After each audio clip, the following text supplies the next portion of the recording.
Hello, world. You're listening to Feel Good, the podcast. I'm your host, Malika Lee, and we have with us another great guest by the name of Abiola Akanni. She is a leader in the community and field of yoga and has created her own yoga practice of trap Vinyasa. Did I say that right? Absolutely. Okay. And she is here. We're going to be talking about, there's so many different terms, I think, and they're very similar. It could be considered heart-centered entrepreneurship, conscious entrepreneurship, holistic entrepreneurship. And basically, what that gets at is entrepreneurship that is bigger than just profit, but it's looking to really make a positive impact on the world, coming from maybe your gifts, your values, and doing what makes you come alive. So welcome to the show.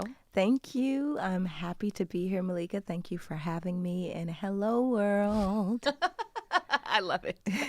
You can already tell she's a professional, you know.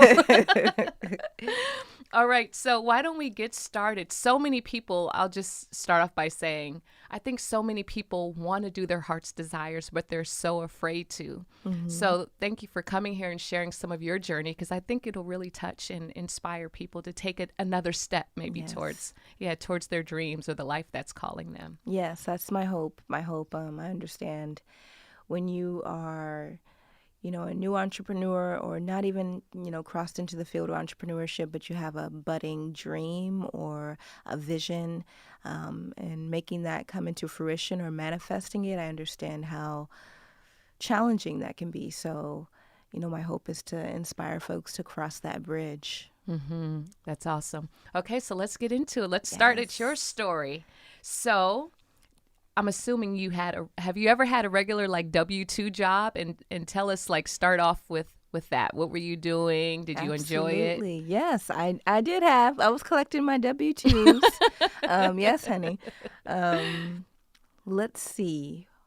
We'll take it back to when I graduated from college. So I went to Western Washington University here in Washington State, in Western Washington. And when I graduated, I want to say in 2010, I went to school to study political science. My family is from Nigeria, and I had initially wanted to go to school to study fashion and styling. I didn't want to be a designer, but I wanted to really get into styling and get into the editorial side of things, creative direction. And, my parents, based on my better judgment, against my better judgment, advised that I study something else. So they wanted me to study poli-sci, so I did.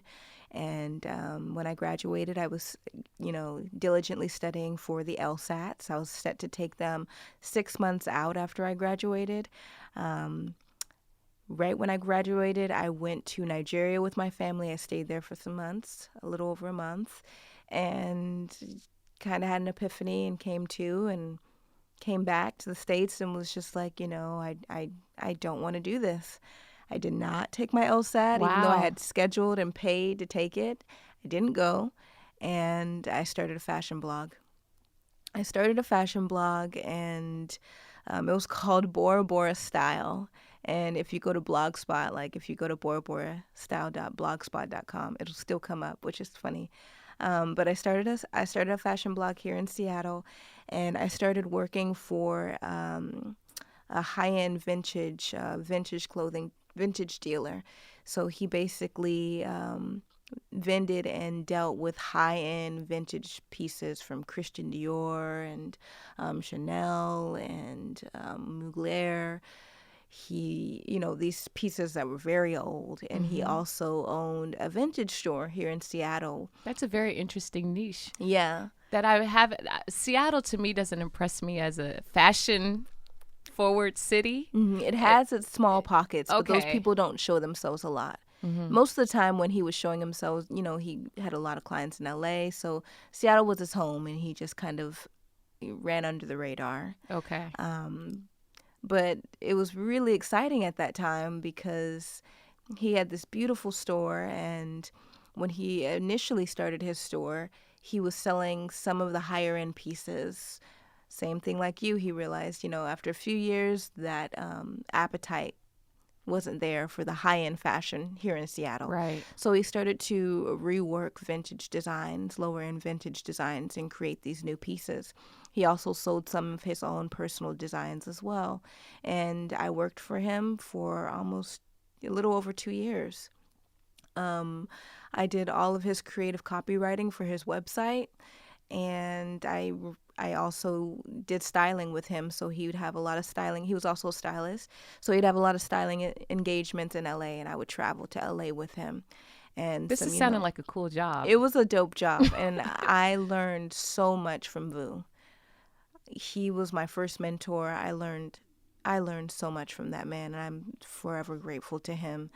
And I learned small ways to sew, and I learned how to style and how to merchandise and how to market. Which will come in handy later. Yeah, Yes. I learned a lot of creative direction from him, and that was what I was wanting to find and explore. And I got to meet so many cool people. He had like I forget her name, but she used to be on Top Chef, something Priyanka. Oh, the host of Top Chef. Yeah, he used to style her. And Padma. Padma. She used to wear his designs a lot when he first started. And one of his clients here in Seattle was Jimi Hendrix's sister, who owns the entire Hendrix estate. And the way she would come in and spend, I've never seen people spend money like that. Did you ever see that documentary on Michael Jackson when he went into this mall? It was with that British interviewer, and he went into some mall in this expensive store that had like things that were Egyptian. Yes. Remember, he's like, "I'll take 2 of those." Yes. And what was it like she that? would shop like that. She would just, I take that, I'll take that, and I'll take that. And we would style her, and she would come, and it would be so fun. We would style her. She'd let us style her for different events. And then, she started ordering some custom pieces for Vu that he would design just for her.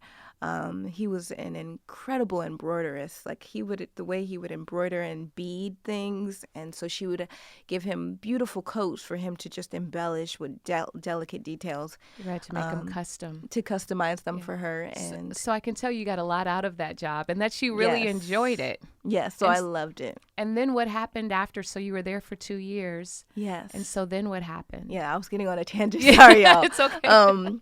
But yeah, I worked for him, and at the same time, I was still doing my blog. I still had my fashion blog, Bora Bora Style, that started to get popular in Seattle. Now, I did this no desire for money and no idea that I could monetize a blog. I did it for the creative outlet purely, but it got picked up by the fashion editor of Seattle Met magazine, Laura Cassidy, who ended up going on to work for Nordstrom's and then Russell Wilson and Sierra. And this is back in the day when Seattle really had beautiful style, but it was like in small incubators. And she caught wind of it, so I started interning for her. She hired me. I started interning for her, going to all these snazzy Seattle fashion style events in different places and writing about them. And that was really cool. I got a lot of opportunities from that. And then I applied. I left Vu, closed his store because the space that he was in, they decided to sell that building. So I ended up getting another job. I applied for my first real corporate job at Zulily as a fashion marketing copywriter. And that was before it got acquired. And I worked there for 2 years, and that taught me a lot as well. It taught me a lot about professionalism, and it taught me a lot about it. Refined my writing drastically, and I think that when you're in business, if you can be a good writer, that is going to push you. It's going to really help you stand out, but also is going to help you get very far if you can just articulate things in words. And so that really refined my writing and refined my professionalism, and it just kind of rounded out my experience, I guess. But I also hated it. I hated it because I was always very active, and I was never in the position where I was sitting for 8 hours a day typing. And even though I was very active, still, I practiced all the time. Practiced yoga. Practiced yoga all the time. Still, even at that time, I developed really bad muscular sciatica, and I have scoliosis, and so it exacerbated that. Where I was having to go to the chiropractor 3 times a week. I got really bad depression. There was an impingement in my spine, so my eyes started swelling out of nowhere. So my body was really kind of spazzing out. Around that same time, I really decided to do yoga teacher training. Now, I'd been practicing for, over, I don't know how many years at that point, a number of years, and I had never wanted to be a yoga instructor. I was very, very committed to building a career in fashion and creative direction and styling. I was very committed to that, and the opportunity with Seattle Met introduced me to fashion journalism, which I started to do more fashion journalism on the side as a freelancer as well. And so I was really committed to doing that. Then I started to talk with some of the instructors and studio owners at the studios I had been practicing at, and they convinced me to do the teacher training. And a month after my teacher training was completed, a friend of mine invited me to teach at her retreat in Kauai. She's like, you can teach the yoga. And I'm like, girl, do you know I just graduated? Are you sure? She was like, well, this is my first retreat, so it can be both of our first. I went. It changed my life. It changed my life. You know, I was introduced to slow living. I was introduced. It showed me, and it gave me access to a part of myself that I had felt but hadn't had expression in yet. I was always the glitz and the glam kind of girl, obviously being in that industry and fashion, and slow, simple living was never appealing to me, but there was a part of me that enjoyed it, but it hadn't had its expression. So when I got back, I sat with it, and I was just like, I think that this is something that I want to pursue. I feel like this is something that's calling me in a way that I've never really experienced before, and I want to follow this. Even how you talk about it, your voice has changed. Yeah, it's dropped down lower, and yeah. And I put in my 2 weeks. I had no backup, and I left Zulily. Wow. Can I ask you a question? Because are you first generation born? I am first generation. So I'm assuming when your parents really encouraged you to go to poli-sci, then you graduate poli-sci, right? So you're on their track, and they're like, yes. Yeah, to study and then you do science. A pivot, right? I want to do fashion. I'm just wondering what those conversations were like with your parents. Were they supportive? Was it difficult? Because I've been there myself. Oh. My parents they weren't livid. They weren't angry. They were suspicious and overly cautious when I told them, and not happy. Were you scared to tell them? I was a little scared to tell my mom, and she said, I'll give you 2 years. Okay. I give you 2 years to do this fashion thing, and if it doesn't pan out, then you need to go back to looking into studying law. And I had those 2 years with VU, and then when I got the corporate job, she's like, okay. Right, it soothed their anxiety. It soothed her a little bit. And then when I left, it spiked all of their anxiety back up again. It's just like, why would you do that? You know, why would you make that decision? Why would you leave that job? And, you know, you have everything. You have health insurance, you know. Right, you got a good job. Yes. You know, Zulily had just been acquired at that time by QVC. They were just like, why would you let this go? And they did not understand the yoga thing at all. They did not get it.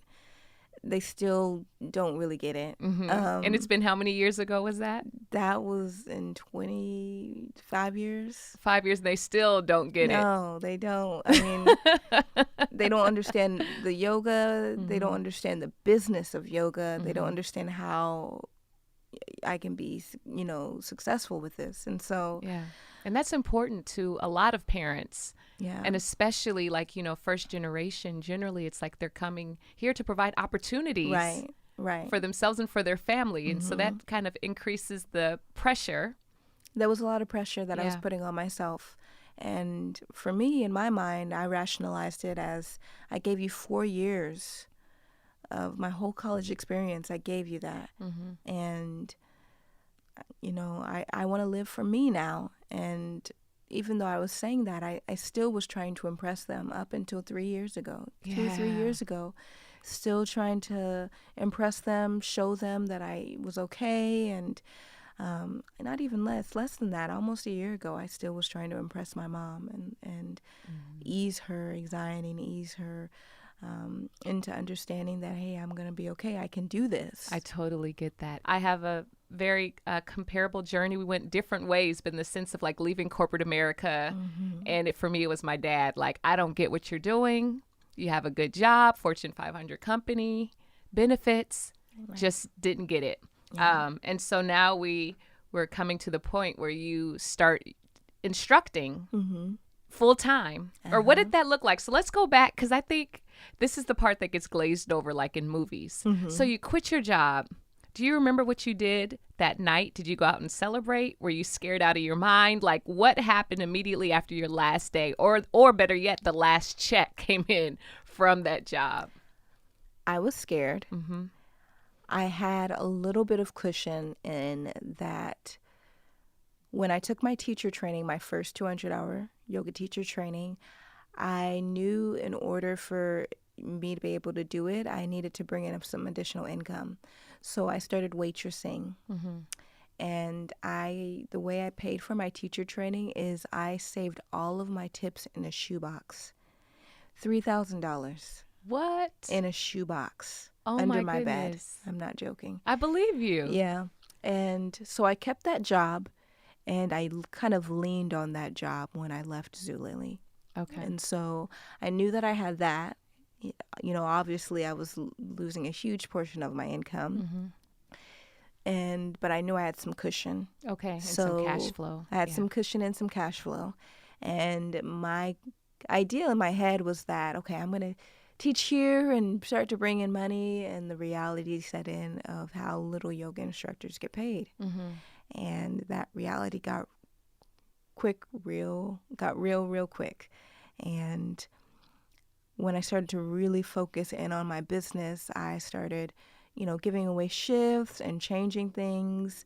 I got fired from that job as a result. I got another waitressing job, and because I kept changing shifts or having people cover my shifts so that I can take on more subbing opportunities at studios, they were like, you're really inconsistent, and they let me go at that job. So then I was just surviving off my teaching. And I remember in 2016, I got 3 eviction notices. Wow. December, January, February. So we talked about the parents earlier. Did you ever call them like, I need some help? Can you I called guys my send parents some money? and they said, my mom said, I'm feeling like you need to do this on your own. And my dad said he wouldn't help me either. Was this the first call that you ever made to ask for money, or had they been supporting or sending some money a little bit? This was the first call. Wow. And my mom said now that she's like, there was something in me that felt like you needed to do it on your own. And even though I hadn't really asked before, they felt like I just needed to do it on my own. And I was like, do you understand? I have eviction notices, and they didn't help me. And does it land with you now, looking back on it a little bit differently than then? Because I'm sure then it probably stung. It stung back then, and it resonates now in terms of I understand why. I understand why, because I understand who I am. Yeah. And why they felt the need to say no at that point. I understand why. But to humble yourself to ask, I just want to say, I know that took a lot given their stance on you even taking the leap. And so I just want to acknowledge that part of you that, you know, had to be vulnerable and turn around and ask, even though it didn't shake out the way you thought it could, you know? Yeah. And I remember just not knowing where I was going to get that money. 3 months of back rent. And working, though. That's the irony. It's like you're working. And I'm teaching. I'm crying to my studio owners, like, what do I do? How do I make this work? And one of the most profound pieces of advice that I was teaching at 8 Limbs, and one of the, she's not a studio owner, but she's a co-chair in some way. And she told me that you will never get this experience ever again like this, so you need to savor it. What was she talking about when she says like this, you'll never get this experience You're never going to again? have this moment ever again. This moment is the only moment you'll have like this. She was really trying to nail in the significance that this position that I'm in, this moment that I'm having, this moment of strife and struggle, I might have other challenges, but not like this. It's going to change. And so she was trying to teach me to find the samadhi, the bliss in it. She didn't pat me on the back. She said, savor it. And that is still one of the most profound pieces of advice I've ever gotten. And I did. I just buckled in and I literally sucked the nectar out of it. And found myself in the unemployment office and applying for jobs at strip clubs, being the waitress. Girl, I was trying to scrounge up whatever I could get. And I found myself in this subculture of communities that I never thought I'd be in. I hadn't been in those type of communities since I, stopped, abusing drugs. Yeah. And, I was in the unemployment office and all these places that I thought I had overcome, that I thought I was too big to be in. And it was very humbling. And I was able to, my stomach is growling, y'all. I was able to get or find a foundation or nonprofit organization somewhere in Seattle that, I don't know what it was about me, but they paid all 3 months. Wow. And normally what happens is, and this is when you are living in that subculture, you start to know where to go. You can go to like St. Jude's or St. Mary's, and they'll give you, they'll do this once a year. They'll help people give rental assistance. And they'll give you maybe 20% here, 10% there. And most of the time you don't get it if you're single. You get it if you're a mother, you're a single mother, depending on how many children, if you're a minority. Everyone I was calling was like, "Oh, you don't got kids. Oh, you're not a struggling addict. You're not being abused. Oh, we can't help you. You don't qualify for this." This organization that I just so happened to speak to paid for all 3 months. That's grace right there. It was the love of God. Yes. And to this day, the love that I feel from Spirit, it is a love that cannot be. It's a love that no human being could ever measure. Like it could never. They could never meet that. Yeah. I do know.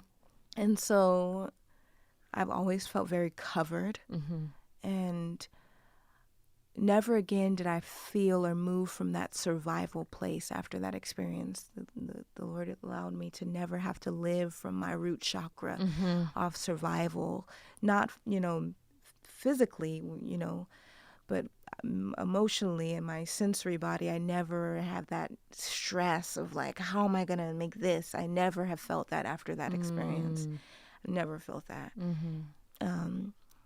And with that, I've been graced to not ever have to worry about money, even if things look like they're getting tight, I don't have that feeling in my body. Right, that visceral, like, almost it can be like that panic. Yeah, the panic anxiety. and anxiety. Yes. Like that you're just so worried and completely consumed by the Mm-hmm. worry. I haven't ever had that feeling again. The word that's coming to mind, it was like a purification Mm, in a way.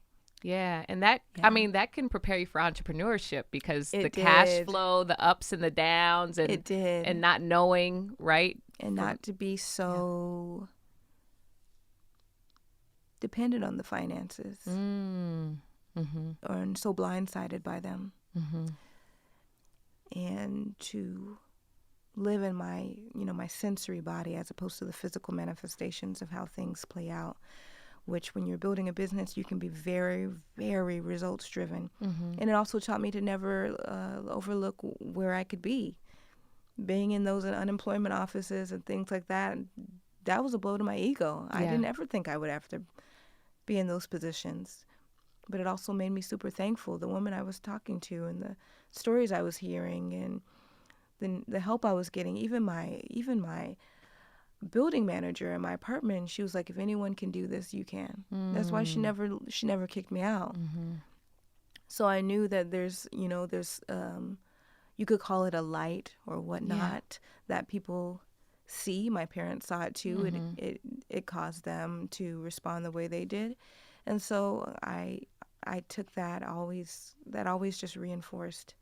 Okay, you got this. Mm-hmm. You got this. It sucks, but we gonna be here. Right. And regardless of the appearance of things. Mm-hmm. Yes. And turning it over. So we've talked quite a bit about leading up to it. And so Mm-hmm. we're just going to go into the deep dive then Right. of trap vinyasa Mm-hmm. and how it started and what it's been once you, because basically you were self-employed when you were instructing, it sounds like. You're a a contractor. contractor. Okay, so on some level that doesn't give you the same umbrella as the W-2, not the 401k, not the retirement plan, not even the steady income, because it's kind of a work for hire situation, right? Or work is needed. Mm-hmm. So then how did trap vinyasa come about? And then how did you begin to take that inspiration and turn it into a business? Yes. So when I was teaching, and mind you, starting rate for yoga instructors $25 an hour. Your Okay. classes are 60 minutes. So you can imagine how many classes you need to teach a week to really put food on the table. You were spending a lot of time in the food bank lines, and so I've never even thought about that before. mhm, Yeah. I can't even tell you how many classes I was teaching a week, and just so burnt out, and also trying to build a community. You get perks when your classes are successful. When your classes start to grow, let's say you go over 10 people, every person after that, you get maybe $3. Mm-hmm. So you have instructors who are packing out their classes and doing very well. And then you have other people, they get 2 people. Mm-hmm. And I was one of those people. I was also coming in and teaching at a time where there were not, or very few, if any, African American yoga instructors teaching in Seattle, Mm-hmm. in my generation, aside from me. And, my classes weren't growing. They were not growing. And as a yoga instructor, that's very hard to say and very embarrassing. I was embarrassed that I would go and maybe 1 or 2 people were coming, and I'd be lucky I'd get 5, but I was averaging maybe 2 students. And I kept going from studio to studio, and a lot of these studio owners had respected me because I had come in and doing karma yogi, where you're cleaning in exchange for yoga, for a long time for so many of them, because that's the only way I could afford it, and so a lot of them were willing to bring me on as an instructor and giving me a chance, and my classes just weren't successful, and I came in very just so much vigor, and so much life, and so inspired by the Bhagavad Gita and the sutras and all these practices that I had applied to my life that have really helped me grow and become receptive of my confidence and my power, and help me not to go to using drugs. Mm-hmm.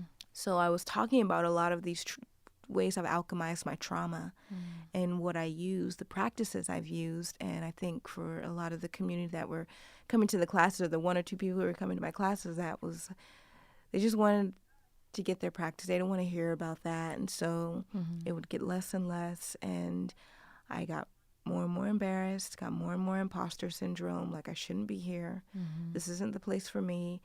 And frustrated and very, very angry and bored. And I felt like I am so inspired by style and creative direction. And I really decided to put that aside because, Lord, I felt called to do this. And it's not, why is there no receptivity on the other end? And so I just started renting out spaces out in the South End, and I had no idea of what I was really doing. I would rent out community centers or capoeira studios, and just that were really, really cheap, and start hosting a class. And Trap Vinyasa started as High Vibes Vinyasa. Okay. And I taught Hatha classes, and my Divine Feminine Yoga workshop started there. And that at the time was just, High Vibes Vinyasa was just what is now our TV 55, which is our intro series. And what I was looking for was to create community. I was also looking to have some friendships, because at that time, with that pivot, my friend group completely changed. It vanished. It vanished after college. You grow, you stop using drugs, that changes. Then I was in a completely different arena. So I was very alone. I was very alone and very lonely. So I was really looking to practice yoga with women of color and folks who identified with me or who had felt othered, and build friendships with people who were being very conscious and mindful about their spirituality, awareness, the food that they were eating. I've lived so many lives, and that I was coming from a completely different place, and I started to draw in a lot of different people. Did you hand out flyers? And first, I want to just thank you for your vulnerability and being so real. Yeah. About your journey. Absolutely. Because I know that even talking about it sometimes can bring back those memories or those feelings. And this is the part that generally gets glossed over. Once somebody's quote unquote made it or they're doing well and you see them out there, we forget that part of the humanity that makes us just like you and vice versa. And so thank you for sharing that, because I think loneliness and where are my people, where are my tribe, I need some support and connection. That's something that we all feel, I think, at one time or another, whether you're surrounded by people or not. Yeah. And I've always felt kind of othered, kind of like an awkward Black girl, being Nigerian American, not really fitting in any subgroup, especially when I moved here from Atlanta, and just always having really different tastes and from other people. And so I was really looking to find at least a community in the wellness space. They didn't have to identify with me creatively, but that could identify with me, or I could identify with them in the wellness space. And I started my Instagram. YogabyBiola, during my retreat with my friend. Well, her retreat that I taught yoga in at. Hawaii, your first one. If you look all the way down, you'll see that I was in Hawaii when I started. Wow. Say your Instagram handle again so the listeners YogabyBiola. So it's YogabyBiola. And I started, and I just was showing my practice, sharing my practice. So informal and on the fly and true to like what I was experiencing in the moment. And I would share my classes like, hey, you can join me every so-and-so day for High Vibes Vinyasa, where we're mixing trap music with yoga asana, body weight exercises. And it started there. So how did the trap? This is turning into a much longer because I have so many questions about Yes. this journey. But how did you start incorporating trap? Were you already? I mean, you're from Atlanta. Well, okay, let me start. So Yeah. when I left the studio, I started my home practice more. Okay. My home practice, I got really bored of the studio and just tired, just not finding community there. And I was really looking to find and explore more sensuality in my body. And, when you hear sensuality, it has nothing to do with being sexual. It's being and having a sensory experience with your body to tap into the senses. And so I started to explore that in my practice. And like I said, I've always been very athletic. So I started to combine body weight exercises and different spurts into my sequencing at home and dance. And I added like neo soul and Afro beats and Niger music and hip hop and trap. And that was how Trap Vinyasa started. It started in my living room. And just doing what felt right in your body. Mixing, it's really a mix of the worlds that you're a part of. Absolutely. And bringing it together. So for those that don't know what trap is, can you just break it down for us? The trap refers to kind of like impoverished or, urban neighborhoods where a lot of stuff happens, where a lot of illicit behavior happens, you could say. But it also just refers to just the urban neighborhoods, where, there's a lot of communities of color and things are happening. And, I always thought of the trap because growing up in Atlanta, my cousins were actually rappers, and they were the two first female rappers on Grand Hustle Tip's label. Okay. So I know him as Tip, growing up with him, or T.I. And so I would be in the studio with them and Tiny and, going to the studios that were way out in the trap in Atlanta. So I just grew up with that. And so when I decided to call it, trap, it was from there. And I had no idea that trap yoga was a thing at the time. I had absolutely no idea. I also called it trap because the trap speaks of underground, just underground culture. And I knew that I was taking yoga out of the studios and creating this like underground yoga hip hop community. And so that's why I named it trap as well, aside from the music. Okay. And I'm looking at the time because I'm like, I'm so curious about your journey, but we promised them about heart-centered entrepreneurship. So I want to just dive into that part before we complete this interview today. So what is the difference? So if you're coming from a place of, this is what you love to do, how have you made decisions that were different than if it was just like a for-profit startup and business that you're operating? Well, because I'm super committed to the mission and the vision for Trap Vinyasa, which is continuing to expand this idea of making yoga and healing accessible to the culture by finding, increasing the number of minority yoga instructors in the, wellness arena and equipping them to become these Trap Vinyasa ambassadors. So that they continue to make yoga accessible, finding spaces like I did, community centers, karate studios, or stuff that are just outside of the yoga arena, outside of the traditional studio, and bringing it to those places, finding these places in urban neighborhoods. And I knew that if I started to train big studios, their instructors in this, which I've been offered, to go and train very poppy white yoga studios, train their instructors, that mission would get lost. And there's a huge opportunity there to make some money doing that. Right. I didn't want the brand to spread that way, and I've chose to do it the harder way because of that. And it's been very hard to really expand and spread the word outside of Washington State. If I were to do it and go through studios and train their instructors, it could spread very fast and give me the capital to invest in bigger marketing pushes. And that's one of the things I haven't been able to do.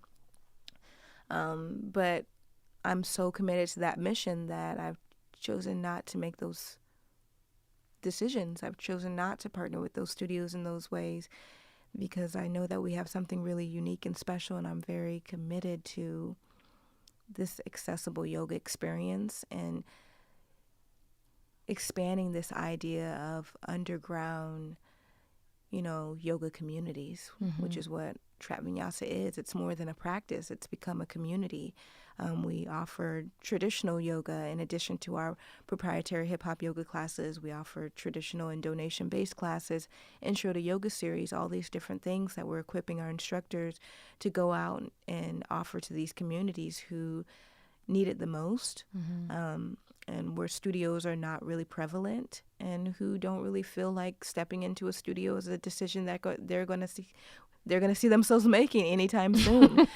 So bringing it to them, bringing it to their doorsteps, and the best way that I've done this, or that I started really building my brand, is I printed out flyers and drove around in every grocery store out in the South End.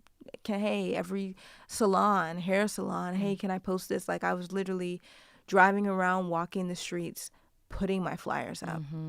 That legwork.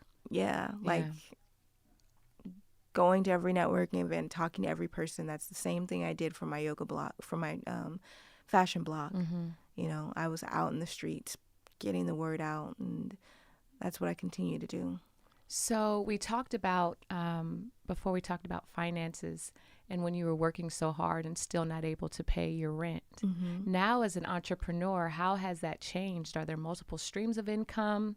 How did you do that? Just very succinctly in the time that we have left. But I just feel like some people want to know, how did you go from that grind and how are you sustaining yourself now? Yes, multiple streams of income is the smartest way. When you are wanting to scale.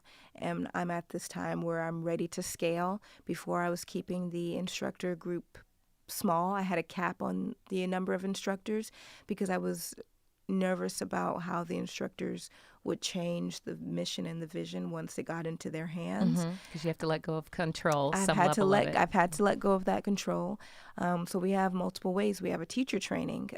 We're moving into offering. We have our 40-hour teacher training, which we require students to be already 200-hour certified through Yoga Alliance. But we're also adding a 200-hour teacher training. We have our retreats every year in Kauai.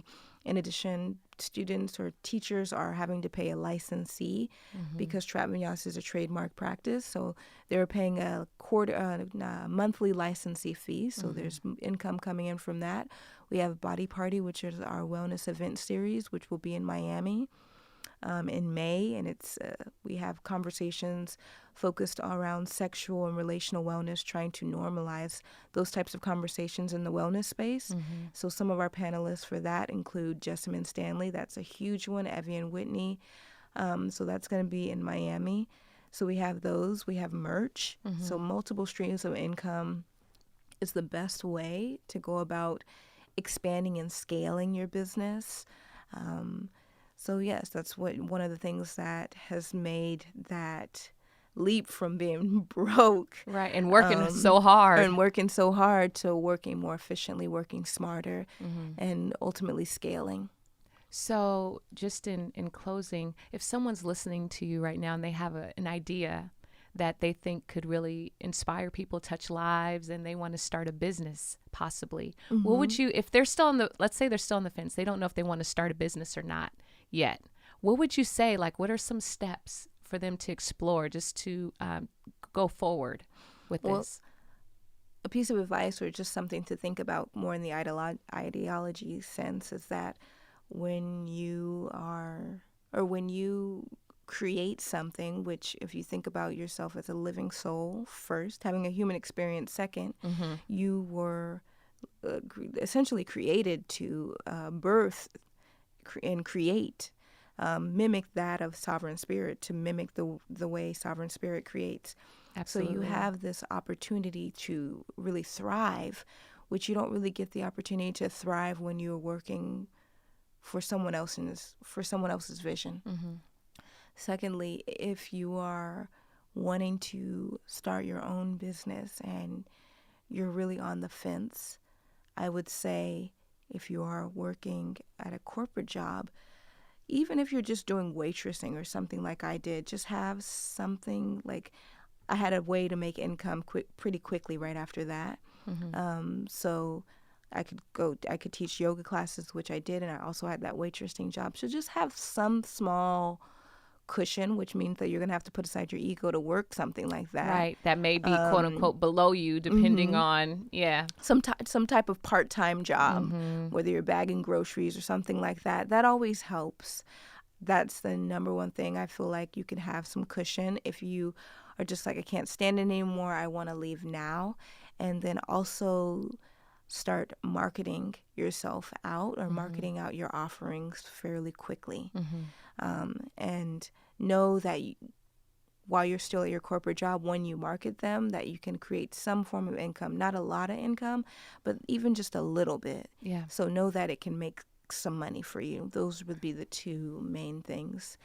That makes a lot of sense also, because that when you're marketing your side hustle or, what you want to be your main hustle, at least that also starts to build momentum, like you're saying, so that you have some income. And that builds confidence as well. It builds confidence for you as well. It gives you the ability, it reinforces that confidence. I can do this. I can make these steps. Some people are the type of entrepreneurs that they have that big job and they need big money in order to leave. I wasn't in that position, and some people are not in that position. So you can leave and get some little money and still do the damn thing, So you just want to be smart about it. Yeah, and what's coming to mind to offer is to start, right? Like sometimes you may not have all the answers, and even if you study up, once you start, you still realize that you don't have all the answers. So that's what's coming up to encourage listeners who are kind of teetering. Just start. Give yourself permission to thrive. Yeah. That's awesome. Well, thank you all for staying with us to the end. You have been listening to Feel Good, the podcast. Yes, it's been a great conversation. And I want to offer, I'm going to put it in the details as well, but you can find more information about that trap vinyasa on www.trapvinyasa.com. Well, you also have a YouTube channel. I do. So I have two brands, YogabyBiola and Trap Vinyasa. Trap Vinyasa is obviously something that's grown well beyond me. YogabyBiola is my personal brand, and within that is the Divine Feminine Yoga Workshop. And I also have a YouTube channel, YogabyBiola, where you can find a host and a full library of free yoga videos and just enlightenment tips and tricks that make enlightenment or spirituality a little bit more palatable and accessible for folks. Awesome. So she has a lot of bases covered, y'all, with her lifestyle and wellness. So thank you all so much for listening. And until the next time, it's more than a podcast. Feeling good is a movement. I hope you enjoyed today's episode of Feel Good, the podcast. If you did, please rate us and subscribe so you know when the next episodes are available for listening. Share it with your friends. And we are launching a Patreon support page where if you've gotten some benefit from this work, it's a grassroots project. You can sign up and subscribe and contribute in some way from $2 or more to help keep this work going. And you can follow me on my Instagram at Ms. Malika Lee, Malikalee, where I'll post teasers for upcoming shows.